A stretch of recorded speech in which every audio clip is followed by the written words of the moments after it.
The sun baked the parched training grounds of Camp Merrick, a remote and dusty military base where some of the toughest special operations units trained in absolute secrecy, far from the public eye. Rows of shooting ranges stretched across the landscape like scars, littered with shattered clay pigeons and bullet-ridden targets that bore silent witness to endless drills. The air smelled of gunpowder, sweat, and the faint tang of burnt oil from the weapons racks inside the armory. It was here that a group of Navy SEALs had gathered, their presence alone enough to make even hardened infantrymen tense up. They were elite, the best of the best, and they knew it. Their commanding officer, a broad-shouldered man named Commander Brooks, had a reputation for being as unyielding as steel and twice as sharp. His men obeyed him with precision, their respect for him absolute, and his disdain for outsiders well known. That disdain was evident now as he stood with his arms crossed, glaring at the lone civilian woman standing awkwardly at the edge of the range. Her name was Sarah Whitmore, and she looked wildly out of place amid the camo uniforms and combat boots. She wore jeans and a simple plaid shirt, her hair tied back, and in her calloused hands she carried a rifle case that looked older than some of the recruits in training. Brooks had been told that Sarah was here as part of a new civilian military outreach program, one that he personally thought was a waste of everyone's time. In his mind, the battlefield had no place for amateurs, and a civilian certainly couldn't match his men's skill with firearms. He had tried to shut down the program, but higher brass had insisted. So here she was, looking calm despite the skeptical glares boring into her from every direction. "You really expect me to believe she can outshoot my men?" Brooks scoffed, turning to Colonel Havers, the base commander who had arranged the demonstration. Havers, an older man with deep lines etched into his face, simply raised an eyebrow and replied, "You'll believe what you see, Brooks. That's the point of a demonstration." Brooks chuckled humorlessly and gestured toward a distant ridge where a small target barely visible to the naked eye was set up. It was a tiny metal plate, painted white, perched atop a narrow post more than a mile away. Even with a high-powered scope, it would be a near impossible shot, requiring not just skill but an intimate knowledge of wind, distance, and bullet trajectory. "No one can hit that," Brooks said, his voice dripping with smug certainty. "Not even my top sniper could make that shot consistently. This isn't some county fair game, Colonel. It's physics. It's skill honed over years.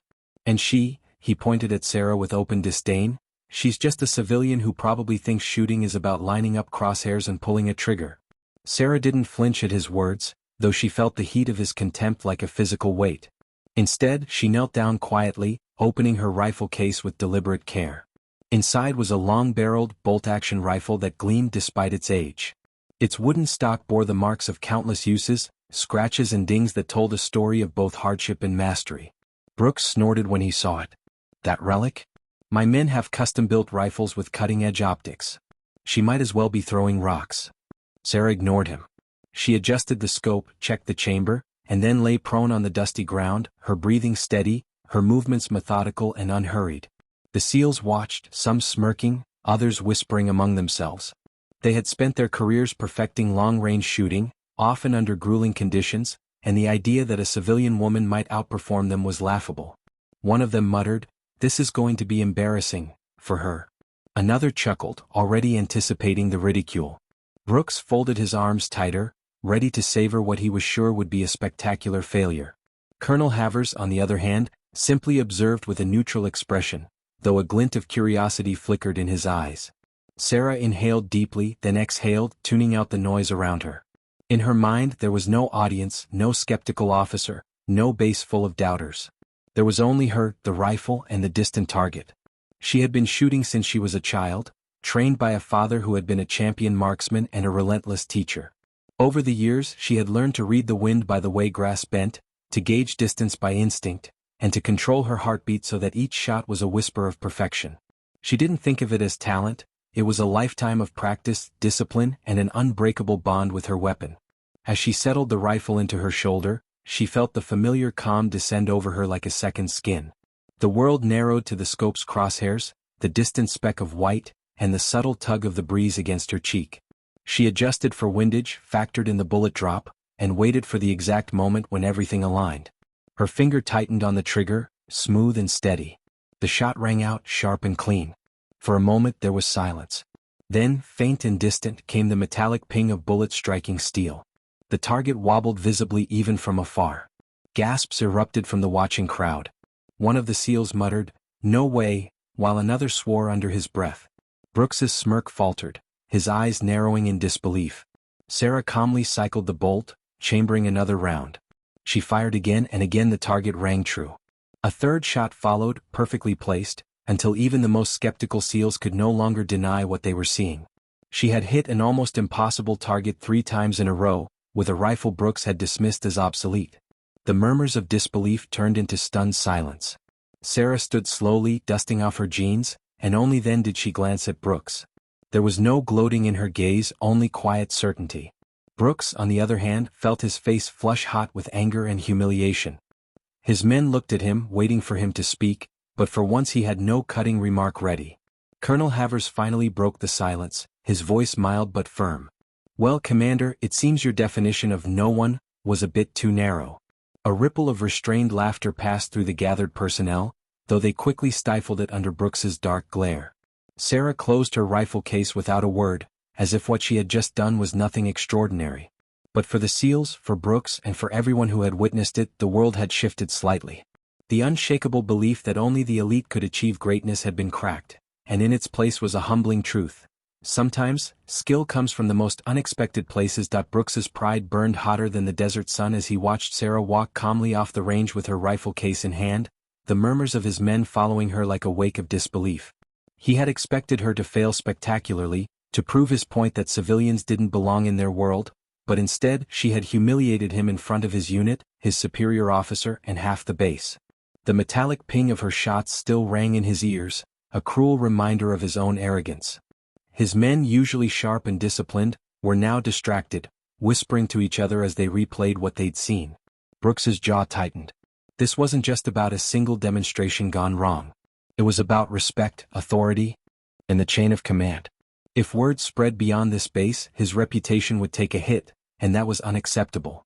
Colonel Havers, for his part, seemed almost amused as he gave Brooks a pointed look before walking away, leaving him alone with his men and the growing storm of his frustration. That evening, Brooks called a private meeting with his top snipers and senior officers. They gathered in the dimly lit operations room, a space lined with maps, tactical charts, and rows of gleaming rifles on the walls. "What happened today stays here," Brooks said coldly, his voice like a whip. "That woman got lucky.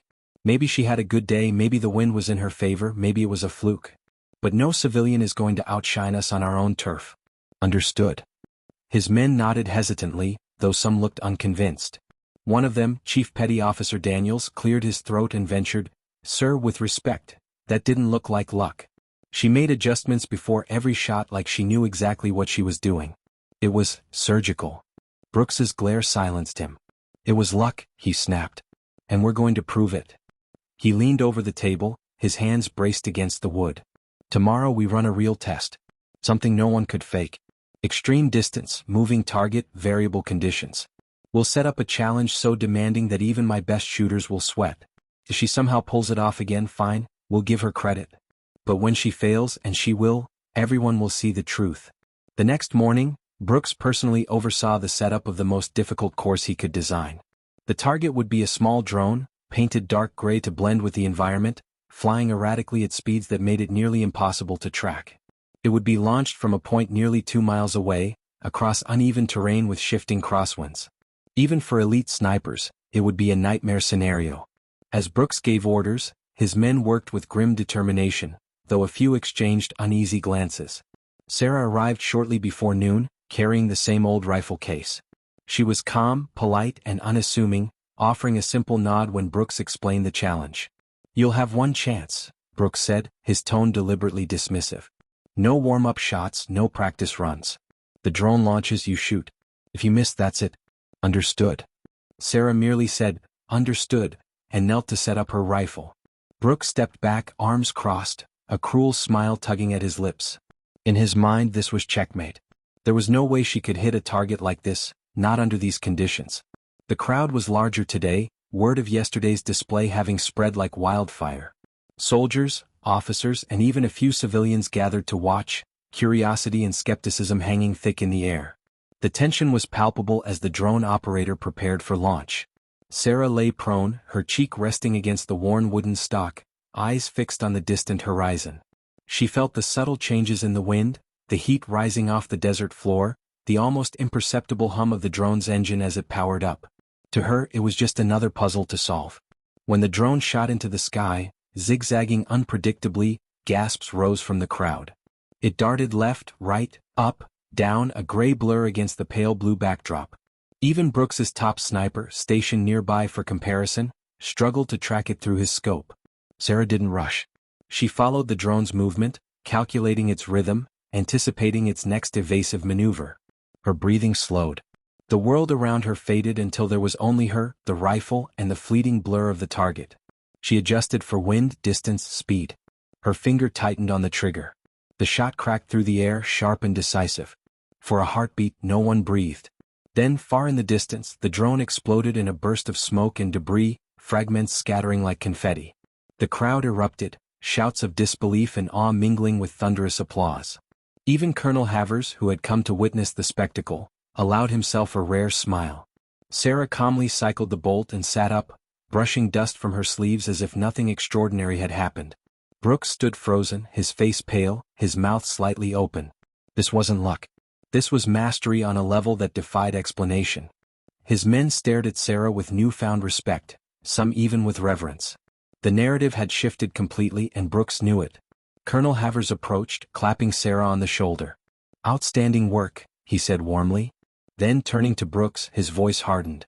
"Commander, I think it's time you explain to your men, and to me, why you were so determined to discredit her. Because from where I stand, she just demonstrated skills our best shooters can't match." Brooks clenched his fists, struggling to maintain composure. "With respect, sir," he began, his voice strained, "this isn't right. She's a civilian. She has no military training, no clearance, no reason to be here. How did she even get these skills? It doesn't add up." Sarah looked at him steadily. "My father was a sniper instructor," she said quietly. "He taught me everything he knew. We lived off the grid, away from distractions. Shooting wasn't just a skill, it was survival. I've been training my whole life, Commander. Just not in your world." Brooks opened his mouth to retort, but Havers cut him off. "Enough. Skill is skill no matter where it comes from. And frankly, we need every edge we can get." He turned to Sarah. "How would you feel about consulting with our training program? Teaching our snipers techniques they might not have encountered before?" Sarah hesitated, taken aback. She hadn't come here seeking a role or recognition, only to honor her father's legacy. "If it would help," she said finally, "I'll do it." The crowd murmured approval, but Brooks's anger simmered beneath the surface. In his eyes, this was a direct threat to his authority. Later, as the crowd dispersed, he pulled Daniels aside. "We can't let this stand," he hissed. "She's undermining everything we've built. If she stays, our men will start looking to her instead of me. We need to find out who she really is, and shut this down." Daniels shifted uncomfortably. "Sir, are you sure that's wise? After what we saw today, do it," Brooks snapped, his voice icy. "Or I'll find someone who will." As night fell over the base, Sarah sat alone in her quarters, unaware of the storm brewing. Outside, Brooks's men began digging into her past, determined to uncover anything they could use against her. And though she didn't know it yet, Sarah was about to face a battle far more dangerous than hitting a moving target, one where skill with a rifle might not be enough to save her. The night was silent except for the occasional hum of generators and the distant sound of boots crunching gravel as patrols moved through Camp Merrick. Sarah sat on the narrow cot in her assigned quarters, cleaning her rifle with the same care and precision she had shown on the range. The day's events replayed in her mind, not as triumph but as a weight she hadn't expected. She hadn't come here to show anyone up or to humiliate Commander Brooks. She had come because Colonel Havers had written her months ago after hearing rumors of her skill, asking if she would be willing to demonstrate techniques that could potentially save lives. Sarah had agreed reluctantly, knowing that stepping into a world she didn't belong to would bring scrutiny and resentment. Still, she hadn't expected the level of hostility she'd seen in Brooks's eyes today. His contempt hadn't just been professional, it had been personal, a deep-rooted anger that now felt like a looming threat. She set the cleaned rifle aside and leaned back, staring at the ceiling. A part of her wanted to pack up and leave before things escalated, but another part, the part shaped by her father's relentless lessons, told her that running wasn't an option. Her father had always said, "A marksman's greatest weapon isn't their rifle, it's their resolve." That resolve was what had guided her through countless grueling practice sessions, through days when the wind bit her skin and nights when exhaustion threatened to break her. It was what had brought her here. As she closed her eyes, she had no idea that elsewhere on the base, Brooks was plotting his next move with cold precision. In the dim operations room, Brooks and Daniels hunched over a laptop, reviewing a file they had pieced together from various sources. Daniels's face was drawn, his discomfort plain as he scrolled through Sarah's sparse background. "Sir, there's almost nothing here," he said finally. "No criminal record, no official military history, no federal employment records. She's clean. The only thing I found was a birth certificate and a few mentions in local shooting competitions years ago." Brooks's eyes narrowed. "That doesn't make sense. Nobody gets that good without formal training, without someone noticing. She's hiding something. Keep digging." Daniels hesitated. "Sir, with all due respect, maybe she's just what she says she is. A civilian with a unique upbringing. We both saw her shoot today. That wasn't luck and it wasn't deception. It was skill." Brooks slammed his fist on the table, making Daniels flinch. "You think I don't know skill when I see it? I've spent my life building this unit, forging it into the sharpest blade in the Navy's arsenal. And now some outsider strolls in and in 2 days she has my men questioning me, questioning everything I've taught them. That's dangerous. If they start following her instead of me, the entire chain of command collapses." His voice dropped to a cold whisper. "I won't let that happen." Reluctantly, Daniels nodded and continued searching. Hours later, a fragment of information appeared on the screen, an old, declassified military document with Sarah's last name in the margins. Brooks leaned forward, his pulse quickening. The document referenced a top-secret program from decades earlier, one focused on experimental sniper training during a conflict overseas. It mentioned a Sergeant Whitmore, a legendary marksman whose abilities were so advanced that they bordered on myth. Brooks's mind raced. "Her father," he muttered. "This explains a lot. She's not just some hobbyist. She was raised by a ghost, someone the military itself couldn't fully control." A slow, predatory smile spread across his face. "If I can connect her to that program, I can frame her as a threat. Outsiders don't get to walk into my world and upend it." Daniels looked uneasy. "Sir, that sounds like a stretch. And if Colonel Havers finds out we're digging through classified files?" Brooks cut him off with a glare sharp enough to silence any protest. "Leave Havers to me. You just do your job." The next day, Sarah arrived at the training field to find a very different atmosphere. The SEALs were no longer just curious, they were divided. Some greeted her with nods of respect, even admiration, while others kept their distance, their faces closed and wary. Brooks stood at the center, his expression unreadable. "Today," he announced, "we're moving beyond shooting drills. We're simulating real combat conditions. Sarah will join one of our squads in a live-fire exercise. We'll see how her skills hold up when there's more at stake than a target." His tone was perfectly polite, but Sarah felt the undercurrent of hostility beneath it. She simply nodded and followed the squad assigned to her. The exercise began in the rugged hills beyond the base, where abandoned structures and natural cover created a mock battlefield. Sarah moved silently among the SEALs, her senses sharp. She wasn't used to working in a team, and their hand signals and formations were unfamiliar, but she adapted quickly. When an ambush simulation erupted, she reacted instinctively, taking down mock hostiles, with precision shots before they could flank the team. The SEALs couldn't help but notice. Even those who had doubted her began to exchange looks of grudging respect. But Brooks wasn't watching to be impressed. He was watching for weaknesses, for any mistake he could exploit. Halfway through the exercise, Sarah sensed something wrong. The enemy forces were behaving unpredictably, almost too real, their shots coming dangerously close. When one round clipped a tree inches from her head, she realized with a jolt that these weren't blanks. She signaled to the squad leader, but he looked confused, clearly unaware of any deviation from standard protocol. A cold knot formed in Sarah's stomach. Someone had changed the parameters without telling the team. She scanned the ridge and caught a glimpse of a shadowy figure with a scoped rifle, far beyond the range of the exercise. It wasn't part of the drill. Without thinking, she dropped prone and fired.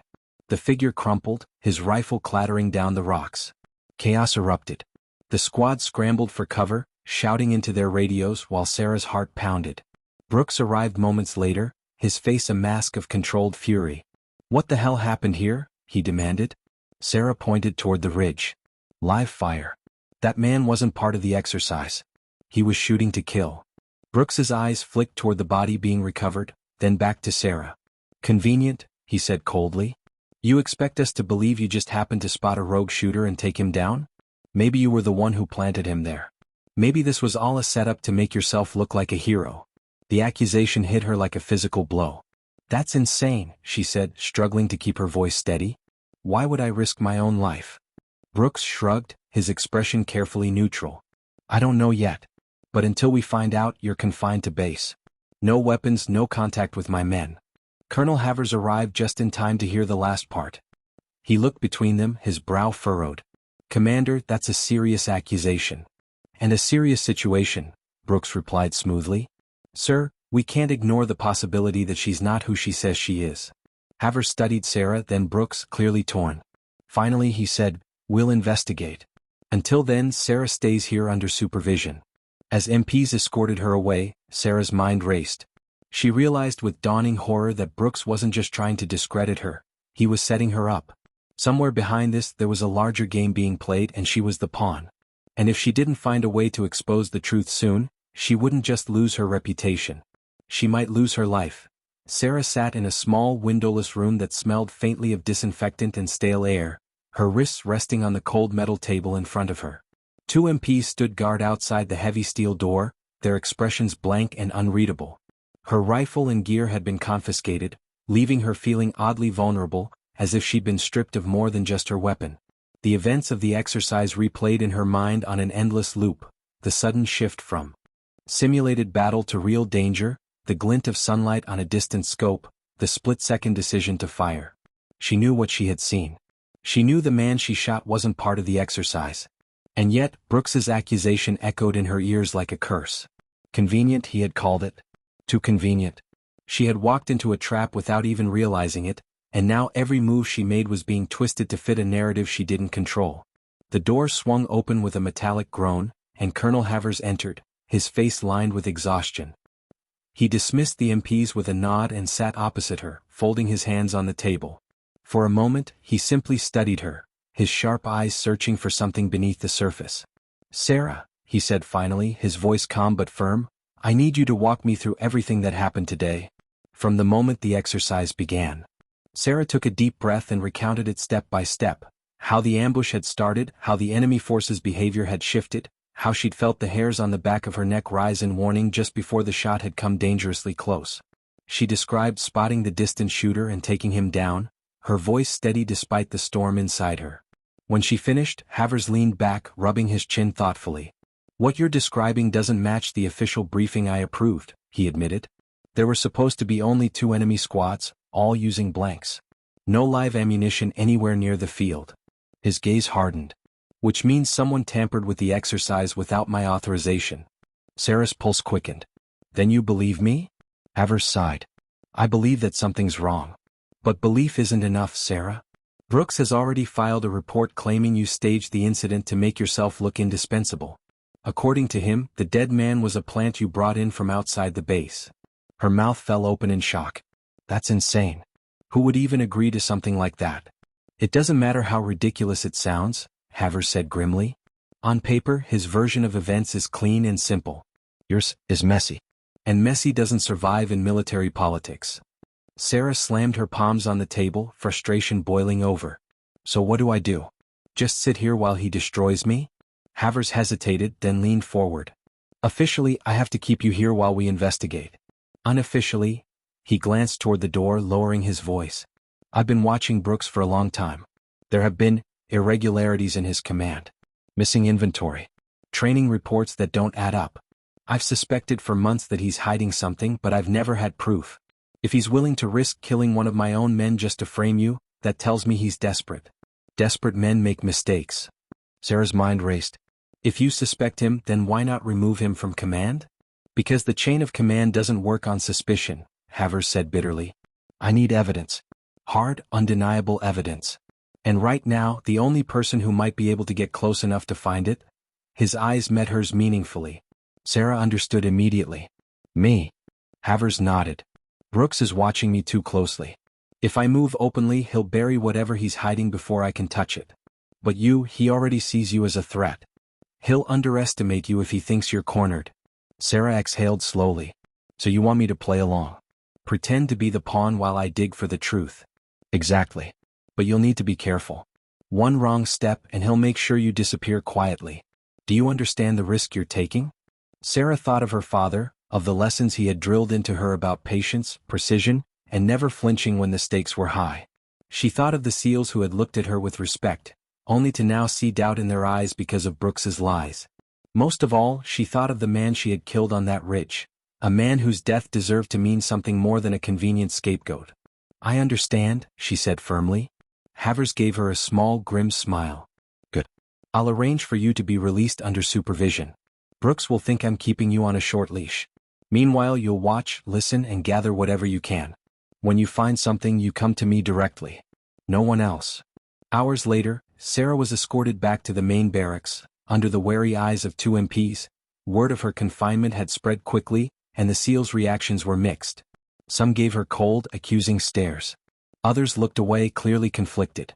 Daniels, Brooks's second-in-command, caught her eye briefly, his expression unreadable, before turning sharply on his heel and disappearing into the armory. Sarah forced herself to move calmly, projecting quiet compliance. Inside, every nerve was on edge. She knew Brooks would be watching for any sign of defiance. Sure enough, later that evening, he appeared at the mess hall, his posture relaxed but his eyes sharp. Enjoying your newfound fame? He asked casually, sliding onto the bench across from her. Sarah met his gaze evenly. Fame isn't what I'm here for. Brooks chuckled darkly. No, I suppose it isn't. But you've certainly stirred things up. My men are questioning orders. Havers is breathing down my neck. And all because of you. He leaned closer, his voice dropping to a dangerous whisper. You don't belong here, Sarah. Whatever game you're playing, it ends now. Walk away before you get hurt. She forced herself to keep her expression neutral, even as adrenaline surged through her veins. I'm not playing games, Commander. I'm here to help. That's all. Brooks studied her for a long moment, then smiled coldly. We'll see. When he left, Sarah's hands trembled beneath the table. She knew then that Brooks wasn't just trying to remove her from the base. He wanted her gone permanently. That night, under the cover of darkness, she began her investigation. Moving silently through the compound, she used every lesson her father had taught her about stealth and observation. She avoided cameras, timed her movements with the patrols, and slipped into the restricted storage building Brooks used for classified equipment. Inside, she found meticulously organized crates of weapons, ammunition, and tactical gear, but also gaps. Entire sections were missing, their absence carefully disguised in the logs. She photographed everything with a small camera Havers had smuggled to her earlier, documenting every discrepancy. As she worked, she noticed a locked steel cabinet in the corner, separate from the others. Its keypad bore fresh scratches as if it had been used frequently. Sarah's instincts screamed that this was important. She crouched, examining the lock, but before she could attempt to open it, the faint sound of approaching footsteps reached her ears. She slipped into the shadows just as the door opened. Brooks entered, alone, his face illuminated by the harsh overhead light. He moved directly to the cabinet, entering a code with practiced ease. Sarah watched from her hiding place as he retrieved a slim black case and opened it. Inside were stacks of cash and several unmarked data drives. Brooks selected one drive, tucking it into his pocket, then closed the case and locked the cabinet again. As he left, Sarah's heart pounded. She now had proof that Brooks was hiding something, though she didn't yet know what. She waited until he was gone, then slipped out silently, her mind racing. Tomorrow she would need to get close enough to that cabinet to retrieve its contents. But Brooks was cunning, and now that he had taken notice of her, the game had entered its most dangerous phase. Sarah barely slept that night, lying awake on the thin cot while her mind churned with everything she had seen. Every time she closed her eyes, she pictured the black case, the stacks of cash, and the unmarked data drives locked inside that steel cabinet. Brooks wasn't just corrupt. He was running something big, something dangerous enough to kill for. She thought of the live rounds fired during the exercise, the man she had shot on the ridge, and a chilling realization began to take shape. Brooks hadn't been trying to humiliate her with that drill. He had been using her as cover to eliminate someone who knew too much. If that man had survived, he might have exposed Brooks's operation. Instead, Brooks had twisted the story, pinning the blame on Sarah while quietly tying up loose ends. She sat up slowly, her heart pounding as a plan began to form. She couldn't simply tell Colonel Havers what she had seen. Brooks would deny everything, and without hard evidence, Havers's hands would be tied. She needed to get into that cabinet, retrieve the drives, and expose Brooks once and for all. The thought of sneaking back into the storage building again made her stomach tighten, but she forced the fear down. Her father's voice echoed in her memory, "Courage isn't about not being afraid. It's about acting anyway."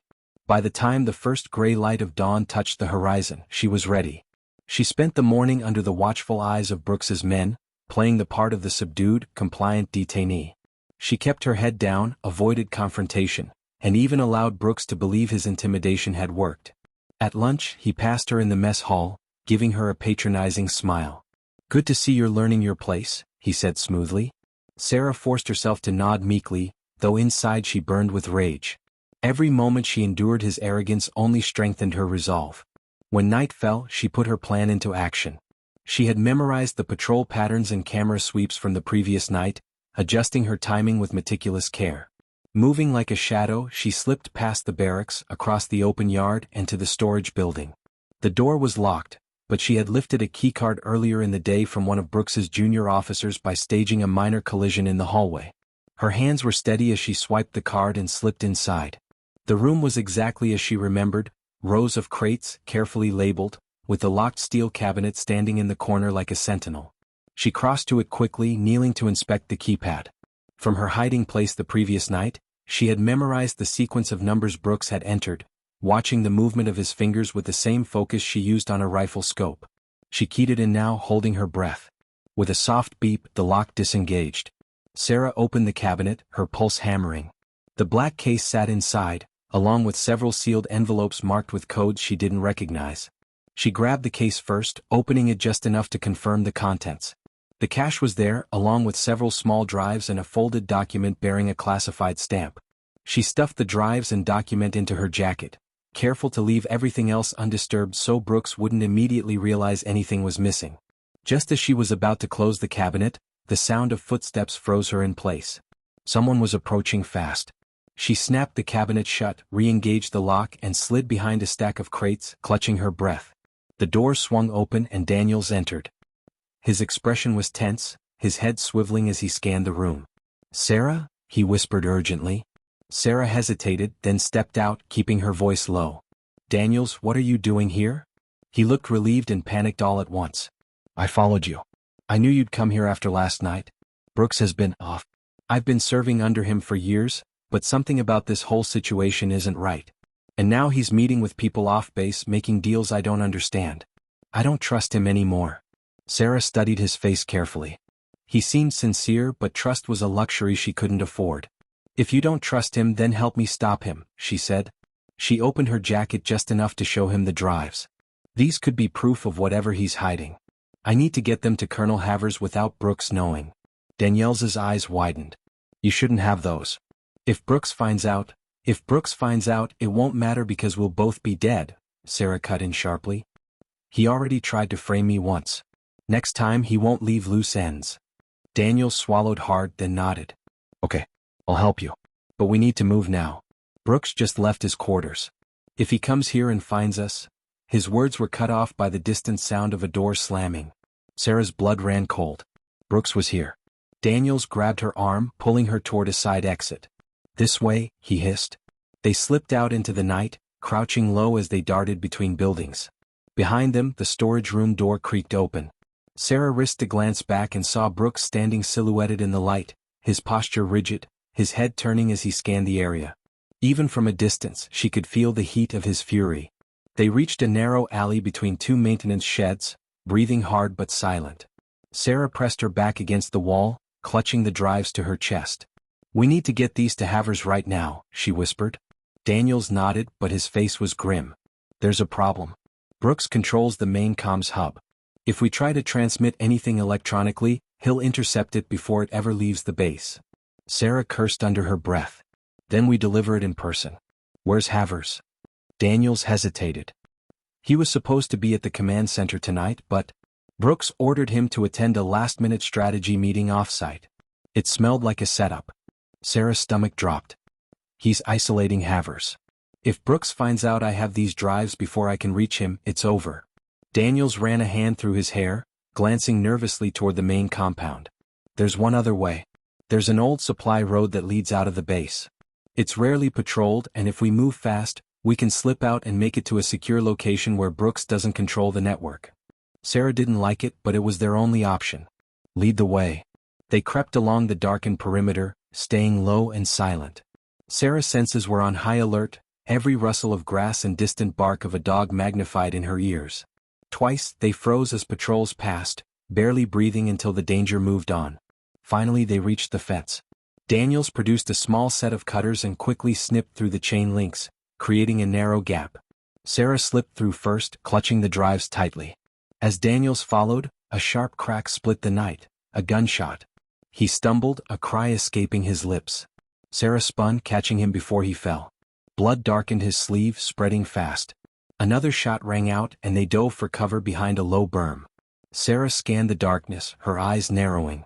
A figure moved in the distance, weapon raised. "Brooks." His voice carried on the wind, cold and mocking.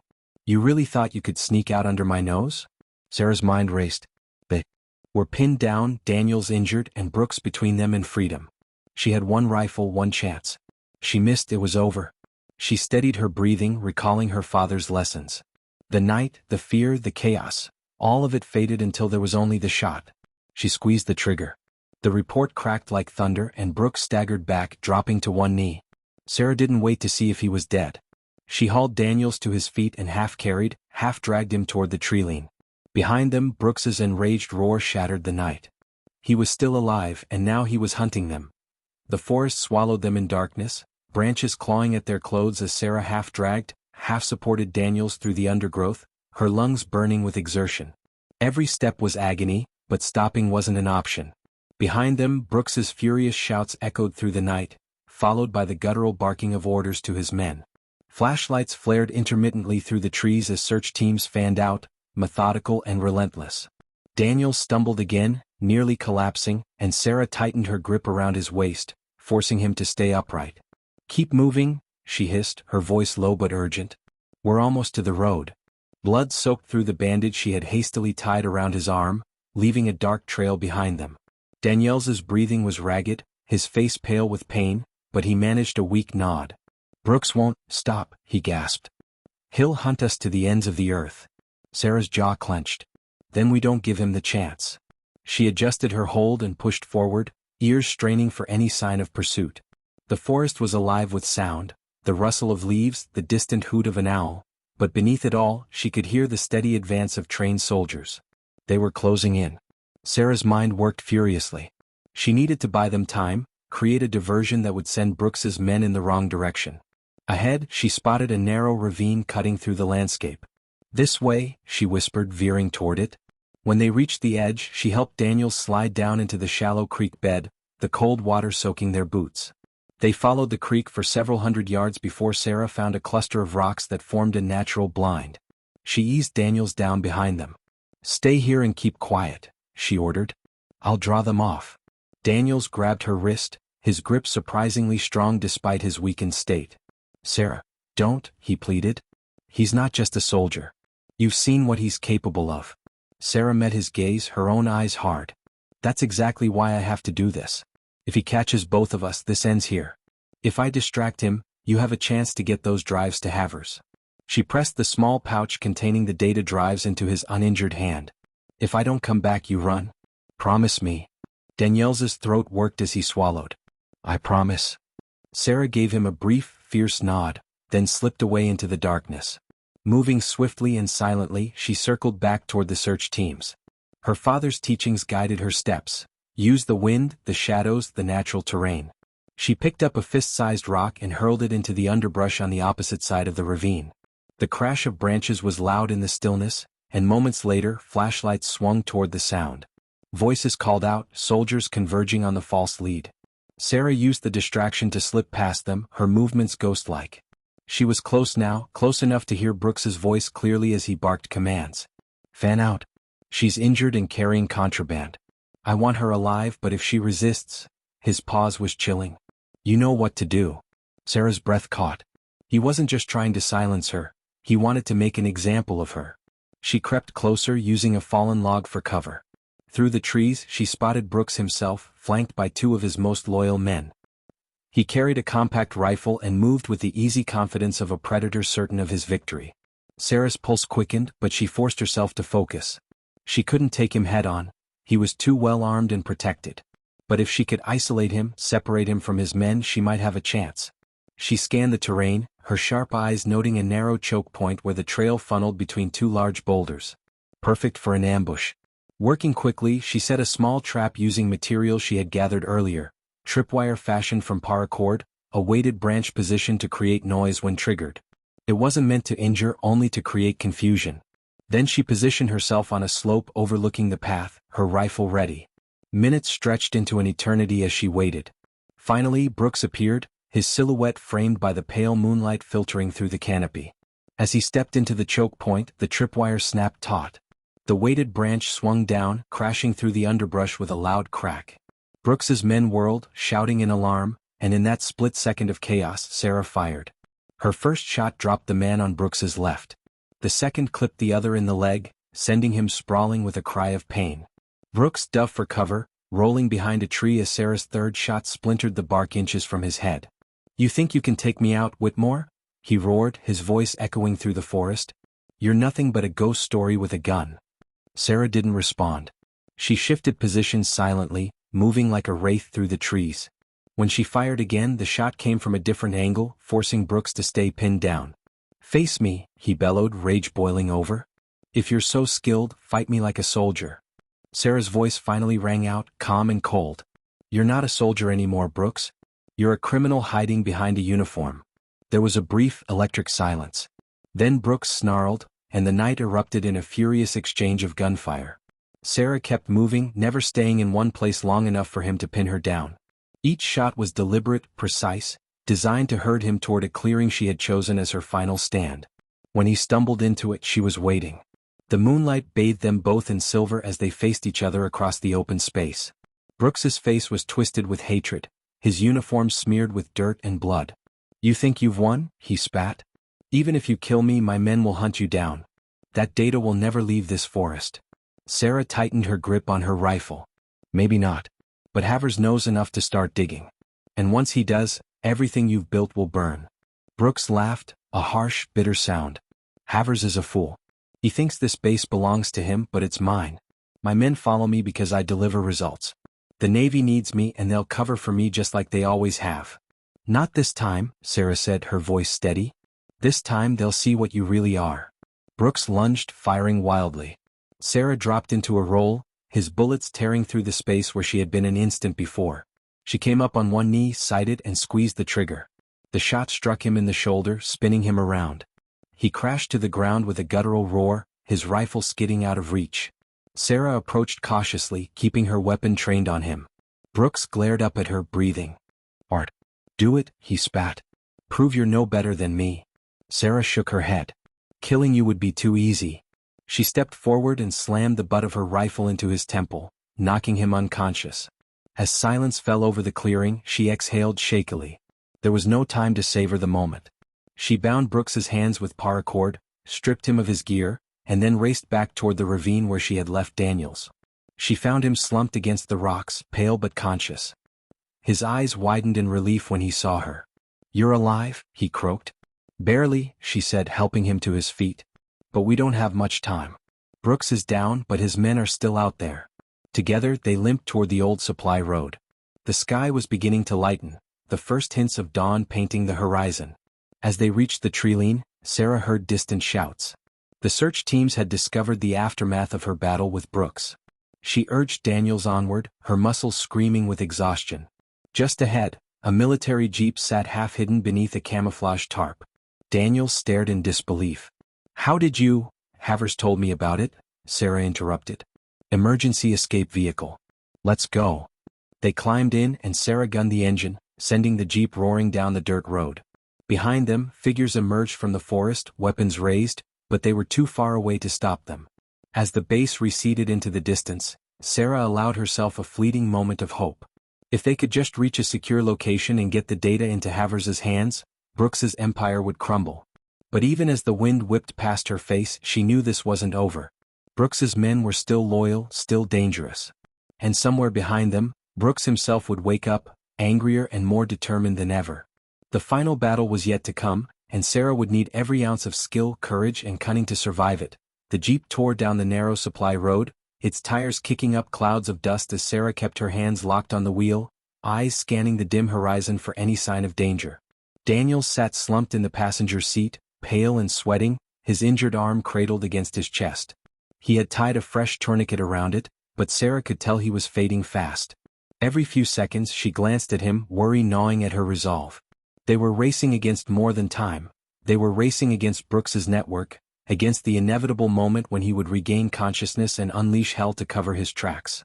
Behind them, faint in the distance, she could hear the sound of engines and knew Brooks's men had mobilized. The base wasn't going to let them go quietly.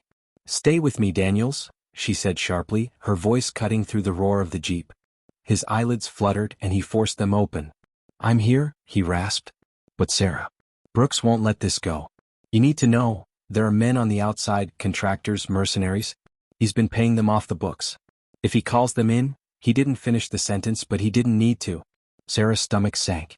The drives she carried weren't just proof of corruption. They were the keys to dismantling a network that extended far beyond the base. Brooks wasn't just a rogue officer. He was part of something much bigger, something that reached into places she hadn't even begun to imagine. The old supply road curved sharply, revealing a small bridge over a narrow ravine. Sarah slowed slightly, wary of an ambush. The early morning light filtered through the trees, casting long shadows across the cracked asphalt. Just as they reached the midpoint, movement flashed at the edge of her vision. A figure darted from the brush, raising a weapon. "Hold on," she shouted, wrenching the wheel hard. The jeep swerved violently as a burst of gunfire erupted, bullets pinging off the metal frame. Daniels groaned as he was thrown against the side. Sarah didn't stop to check if their attacker was alone.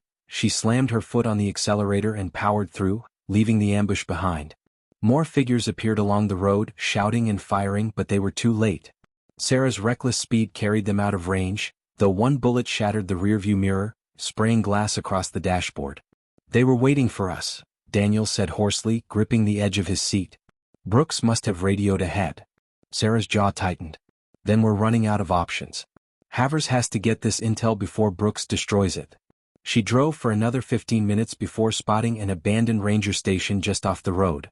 Its roof sagged and the windows were boarded up, but it offered a temporary refuge. She pulled the jeep behind a stand of trees, camouflaging it as best she could, then helped Daniels inside. The station smelled of mildew and dust, but it was dry and defensible. Sarah lowered Daniels onto an old cot and quickly checked his wound. The bleeding had slowed, but he needed proper medical attention soon. "You'll be okay," she said, though her voice lacked conviction. "Just hang on a little longer." Daniels gripped her hand weakly. "Go," he urged. "You can't wait here. Every second we stay put, Brooks closes the net." Sarah hesitated. Leaving him felt wrong, but he was right. "I'll be back," she promised, pressing the pouch of drives into her vest. "Don't let anyone through that door who doesn't say the code word." His lips curved in a faint, pained smile. "What's the code word?" "Justice," she said grimly. Then she slipped out, moving through the trees with a predator's caution. The ranger station was less than 5 miles from a small communications relay tower that Havers had once mentioned in passing. It was outside Brooks's direct control and linked to a secure network. If Sarah could reach it, she could send the data directly to Havers without interference. The terrain grew steeper as she approached the tower, forcing her to scramble over rocky outcrops and through tangled brush. Every step was a test of endurance, her muscles screaming from fatigue, but she pushed on. She reached the crest of a hill and froze. Below, the relay tower stood silhouetted against the brightening sky, and at its base 2 military vehicles were parked, their occupants clearly visible. Brooks's men had anticipated her move. Sarah's mind raced. A frontal assault would be suicide. She needed a way to neutralize them without drawing attention. Scanning the area, she spotted a fuel drum near the tower's generator. An idea formed, dangerous but effective. Circling wide, she approached from behind, moving silently from cover to cover. She slipped close enough to hear the men talking, their voices casual, unaware of the storm about to break over them. One complained about being stuck on early duty, while the other laughed, mentioning Brooks's fury when he woke up to find his quarry gone. Sarah gritted her teeth and crept toward the fuel drum. Using her knife, she punctured it, letting gasoline leak into the dry grass. Then she retreated to a safe distance, pulled a flare from her belt and struck it. The hiss of ignition was loud in the dawn stillness. She tossed the flare into the spreading pool of fuel and sprinted away. The explosion came seconds later, A deafening roar that sent a fireball shooting into the sky.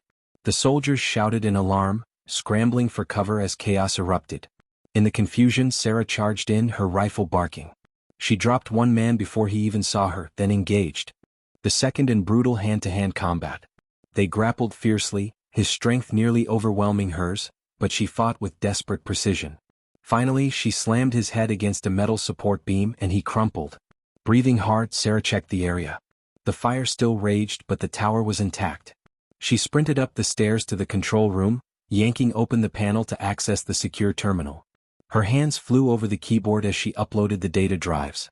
A green progress bar crept across the screen, agonizingly slow. Outside, the sound of approaching vehicles grew louder. Brooks's reinforcements were coming.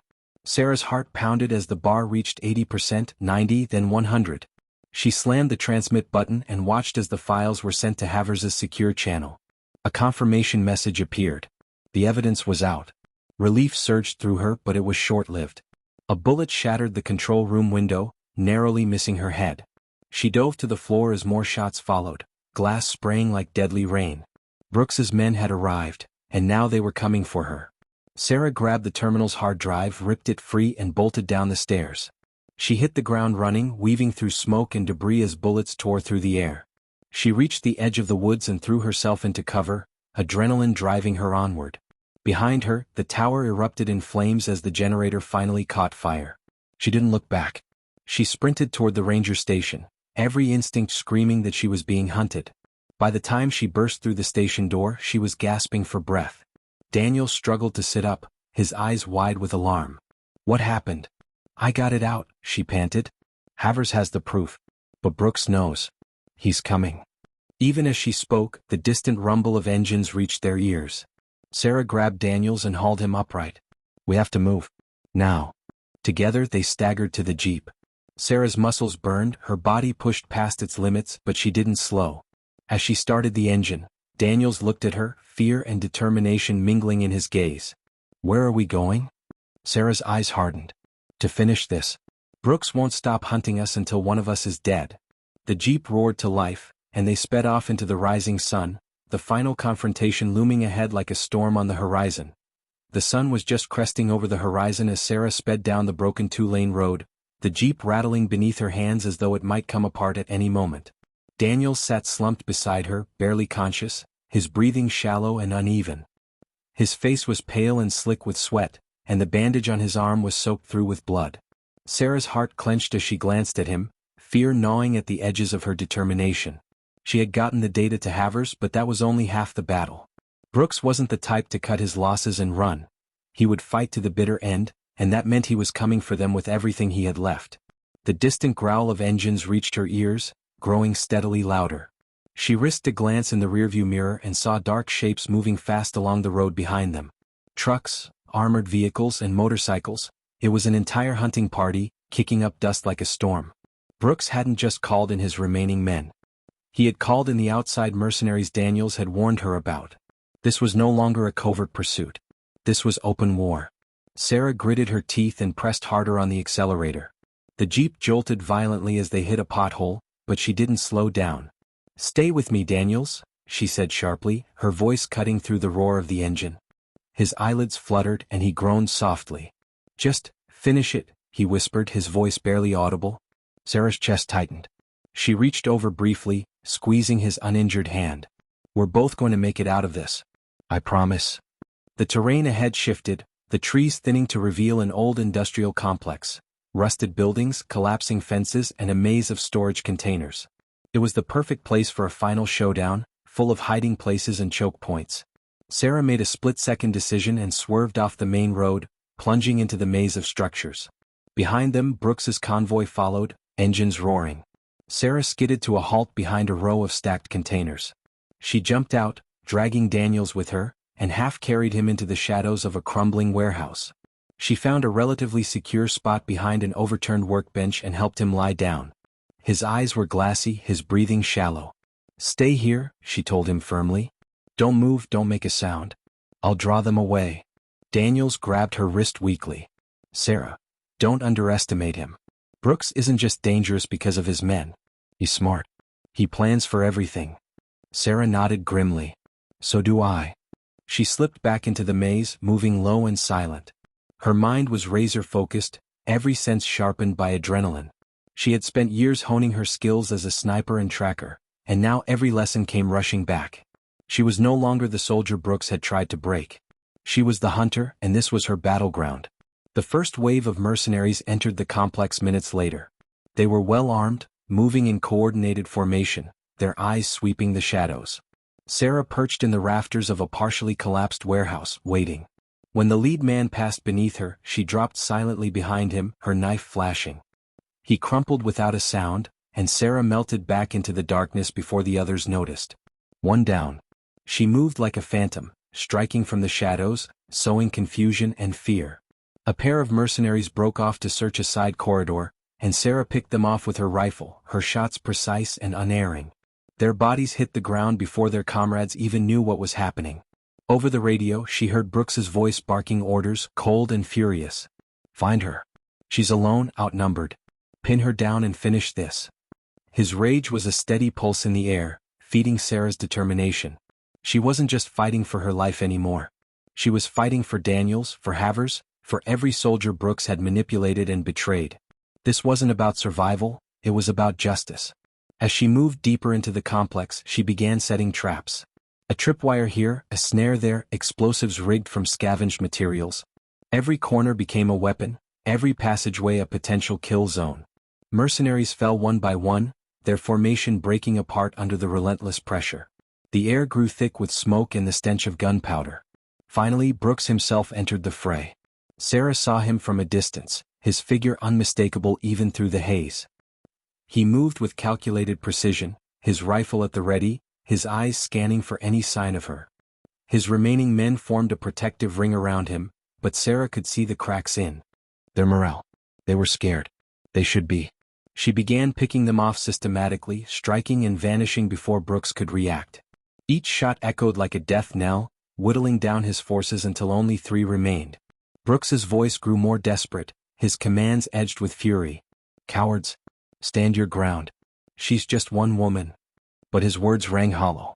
Sarah could feel his confidence slipping, the balance of power shifting with every passing moment. When she took out the last of his men, there was no one left between them. Brooks stood alone in the center of the complex, his uniform torn and blood-stained, his face twisted with rage. Sarah emerged from the shadows, her rifle leveled at his chest. For a moment, neither of them spoke. The wind whistled through the ruined buildings, carrying the smell of smoke and rust. Finally, Brooks broke the silence. You think this ends here? He snarled. You think you've won because you killed a few hired guns? You don't understand what you're up against, Whitmore. There are people out there who make me look like a saint. I'm a piece on the board. Take me down and they'll just replace me. Sarah's voice was cold and steady. Then I'll take them down too. One piece at a time. Brooks laughed bitterly. You don't have the reach, the resources, or the stomach for what's coming. His hand twitched toward his sidearm, but Sarah was faster. She fired, the shot grazing his arm and sending his weapon spinning across the ground. Brooks howled in pain but didn't fall. Instead, he lunged at her, tackling her to the ground. They grappled fiercely, the fight raw and brutal. Brooks's strength was overwhelming, but Sarah fought with precision and fury, using leverage and technique to counter his brute force. He slammed her against a rusted beam, trying to choke the life from her, but she twisted free and drove her knee into his gut. He staggered back, gasping, and Sarah seized the moment. With a final, powerful strike, she knocked him to the ground and pinned him there, her knife at his throat. Brooks glared up at her, defiant to the end. Do it, he spat. End it. Prove you're no different than me. Sarah's chest heaved as she stared down at him. For a heartbeat, the temptation was overwhelming. But then she thought of Daniels, of Havers, of the soldiers who still believed in the uniform they wore. Killing Brooks would make him a martyr, an excuse for others to continue his cycle of corruption. Slowly, deliberately, she lowered the knife. No, she said quietly. You don't get to escape the consequences. Brooks snarled, but before he could respond, the sound of helicopters thundered overhead. Sarah looked up to see military transport choppers descending, their rotors whipping the smoke into a frenzy. Ropes dropped and heavily armed soldiers rappelled down. At their head was Colonel Havers, his face grim. Whitmore, he shouted. Step back. Sarah rose, backing away as Havers's men swarmed Brooks, restraining him with heavy cuffs. Brooks fought like a wild animal, but he was overpowered and dragged to his feet. Havers approached Sarah, his gaze intense. "The files you sent were damning. Command has authorized a full investigation. Brooks will face court-martial for treason and conspiracy." Sarah nodded, exhaustion washing over her like a wave. "It's over then." Havers shook his head. "For him maybe. But you've exposed a much larger network. This was just the first battle." Sarah glanced toward the warehouse where Daniels lay hidden. "He needs medical attention now," she said urgently. Havers signaled to a medic who rushed off. Then he turned back to Sarah. "You did good, Whitmore. You saved lives today." Sarah didn't feel like a hero. As she watched Brooks being hauled away, screaming threats and promises of revenge, she knew this was only the beginning. Somewhere out there, the shadowy forces he had served were already regrouping, already plotting their next move. But Sarah was ready. She had survived Brooks. She had exposed the truth. And now, with Daniels and Havers at her side, she would keep fighting, no matter how deep the darkness ran. As the helicopter lifted off, carrying Brooks away to face justice, Sarah stood amidst the ruins of the battlefield. The sun was fully risen now, casting golden light over the wreckage. It felt like a promise. A new day, a new war, and a soldier who refused to back down. The end.